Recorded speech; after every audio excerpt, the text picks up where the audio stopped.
भगवान श्री राम ने भगवान शिव को विवाह करने के लिए कहा। अच्छा, आध्यात्म जगत के दृष्टिकोण से अगर हम देखें तो विवाह साधकों के लिए तो उचित नहीं है। अगर साधकों के लिए विवाह उचित होता तो नारद जी अगर विवाह करने जा रहे थे तो भगवान ने होने क्यों नहीं दिया? करने देते, लेकिन नहीं करने दिया। नारद जी महाराज ने भगवान से बाद में पूछा, सरकार एक बात बताइए, तब विवाह में चाहूं कीन्हा, तो प्रभु के ही कारण करे न दीन्हा।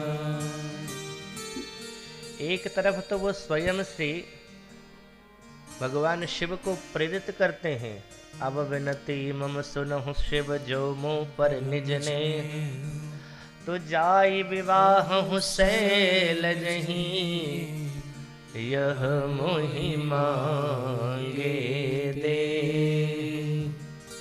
एक तरफ भगवान शिव को कहते हैं विवाह कर लो, और दूसरे तरफ नारद जी विवाह करना चाह रहे हैं।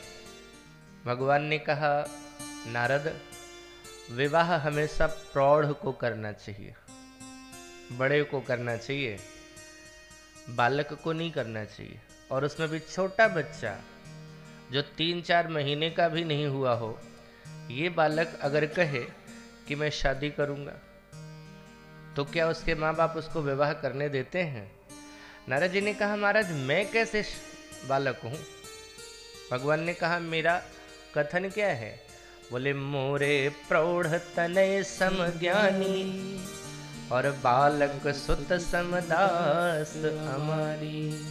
उसी समय मैंने निर्णय ले लिया, उसी समय समझ गया कि तू बिल्कुल अबोध बच्चा है। कब? जब तुमने विश्वमोहिनी से विवाह करने की बात कही। विश्वमोहिनी माया है, और माया माने मेरी पत्नी, और अगर मेरी पत्नी माया है तो तुम्हारी कौन हुई वो? अगर मैं तेरा बाप हूं तो वो तेरी माँ है, और तुम अपनी माँ से विवाह करने की बात कर रहे थे। तो मैं तो वही समझ गया। आपने आज भी देखा होगा, कुछ छोटे बच्चे होते हैं या बच्चियाँ होती हैं, अपने पिता से इतना ज़्यादा लगाव होता है तो कई लोग उसे चिढ़ाने के लिए कह देते हैं, अभी रह रही ना पिता के साथ, बड़ी जब शादी हो जाएगी ना तो पति के साथ जाना पड़ेगा, तब पिता छूट जाएंगे। तो बालिका को ये पता नहीं है, उसको सिर्फ इतना लगता है कि पिता से छूटना होगा मुझे, तो तुरंत कह देती है, मैं नहीं जाऊंगी कहीं छोड़ के इनको। बोले, तेरी शादी होगी तब तो जाना पड़ेगा, जिसके साथ शादी होती है उसके साथ जाना पड़ता है। तो तुरंत वो बच्ची कह देती है, मैं पापा से ही शादी कर लूंगी। भगवान ने कहा, उसी समय मैंने समझ लिया कि तेरे अंदर ज्ञान नहीं है, जब तुम माया से कह रहा था कि मैं उससे पत्नी बनाऊंगा। और सुनो महाराज, जप तप नेम जलाश्रय झारी, और ये पत्नी, ये स्त्री क्या करती है?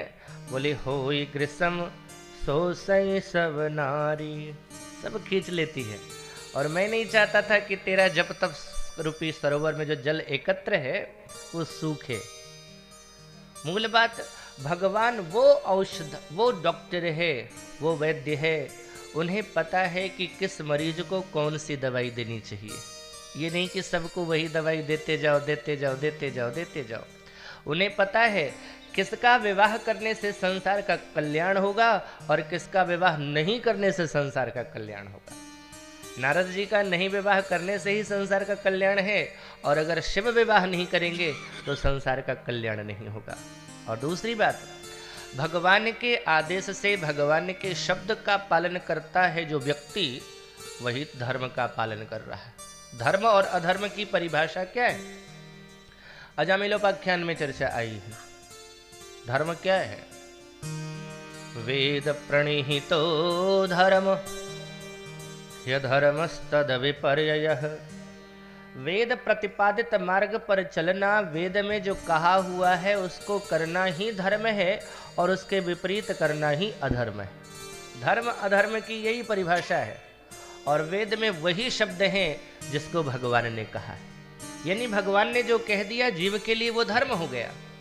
वेद ही नहीं, कहीं और भी अगर भगवान कहते हैं मम अनुशासन माने जोई, सोई सेवक मम प्रियतम सोई, तो ये वेद की आज्ञा हो गई कि भगवान कह रहा है, और भगवान की आज्ञा सर्वोपरि है। अगर भगवान कहता है विवाह कर लो तो विवाह करना ही चाहिए। और पुनः मैं इस बात को दोहरा दूं, जिस विवाह से संसार का कल्याण हो जा रहा हो, जिस विवाह से उपासना मन में जाग रही हो, अच्छा सोचो गौरी शंकर का विवाह नहीं होता तो हम आप राम की कथा कैसे कहते और सुनते कैसे। उनके विवाह से ही हमने राम कथा सुना शुरू किया और आपने सुनना शुरू किया। तो भगवान शंकर को भगवान श्री राघवेंद्र ने आदेश दिया विवाह करने के लिए। अंतर्धान भये असभाखी, और शंकर सोई मूर्ति उर राखी। सप्तऋषि गण आ गए, और सप्तऋषि जब आते हैं, भगवान शिव ने सप्तऋषियों से कहा पार्वती के पास जाकर के प्रेम की परीक्षा लो। किसी ने भगवान शिव से कहा सरकार ये बात मेरी समझ में नहीं आई, अभी थोड़ी देर पहले आपसे भगवान श्री राम ने कहा है पार्वती से विवाह करने के लिए, तो क्या श्री राम की बात पर आपको विश्वास नहीं है जो आप पार्वती की परीक्षा लेने के लिए किसी और को भेज रहे हो? प्रभु पर विश्वास नहीं है क्या? शंकर जी की आंखों में आंसू आ गए। शंकर जी ने कहा इस संसार में भगवान के अलावा विश्वास करने योग्य है ही कौन? अगर विश्वास का कोई पात्र है, विश्वास करने योग्य है, तो वो है प्रभु राम। तो फिर क्यों पार्वती की परीक्षा लेना चाह रहे हो? उन पर विश्वास करो, जब उन्होंने कह दिया है विवाह करना है तो। भगवान शंकर कहते हैं मैं उन्हीं का भक्त हूं, और भगवान का एक सिद्धांत है ये यथा माम प्रपद्यन्ते तांस तथैव भजाम्यहम्। ये वही पार्वती है ना जब सती थी, मैंने इससे कहा श्री राम ब्रह्म हैं, तो मानी नहीं मानी, और इसने श्री राम की परीक्षा ली। तो मुझे भी भगवान राम ने कहा विवाह कर लेना। अगर सती राम की परीक्षा लेती है तो सती की परीक्षा, पार्वती की परीक्षा लिए बिना मैं उसे कैसे स्वीकार कर लूंगा? इसलिए परीक्षा लेने के लिए भेज रहा हूं। बस एक नियम का निवाह